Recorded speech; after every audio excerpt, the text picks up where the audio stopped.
Welcome to Fanboy Critic, where we go watch new movies on theaters and give you our review, both the good and the bad. I'm Joel Mortiz and I'll be your fanboy. And I'm Sam McClure, I'll be your critic.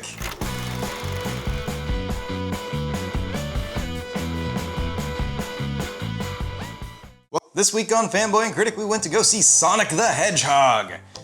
Some of you might have noticed this in the news because they had terrible character design and then they switched it all around. You know, they actually listened to the response and fixed it. And this is a movie that I don't think anybody was really asking for, but when we started seeing stuff come out about it, there's a lot of negative reactions. What do you think worked with this movie?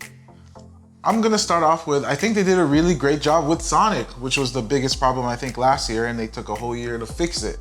And I think that year worked. I think Sonic looked like what Sonic should look like, and that was a really good job. But I also think the person they chose to be Sonic did a really good job. Ben Schwartz. Ben Schwartz was the voice of Sonic. I'm not familiar with any of his work, but he brought everything out. I mean, Sonic's character of just being that cocky, funny guy. I think he did a terrific job with that as Sonic.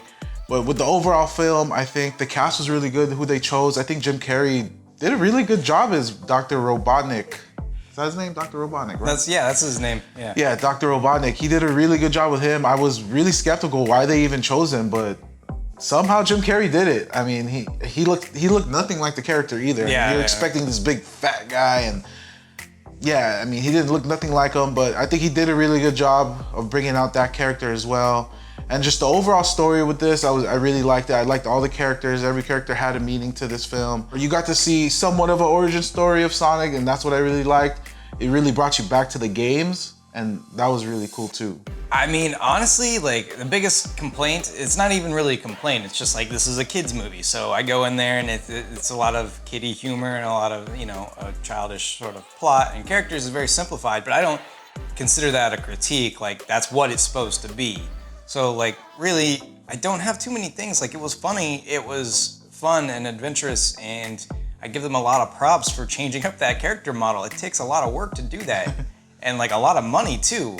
I mean, everybody did a good job. I just really thought, I mean, they didn't give much for James Marsden's wife to do, but that's about it. There's not a whole lot missing here. I guess the one part of it that was really weird and didn't really work was the fact that James Marsden's wife's sister hated James Marsden for absolutely no reason.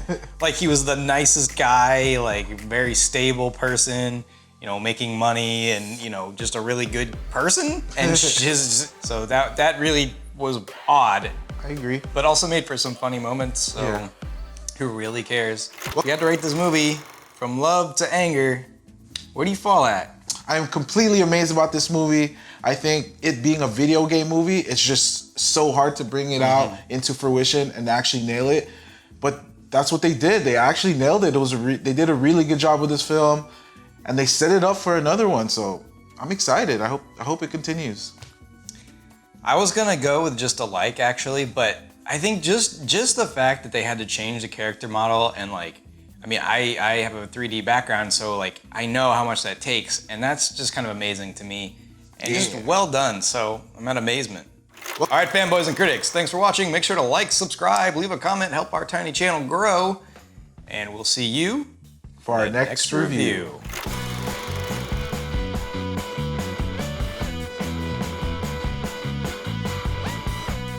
For our next review. Synced up. Yeah, I think that was good. Like a sorority house on a period.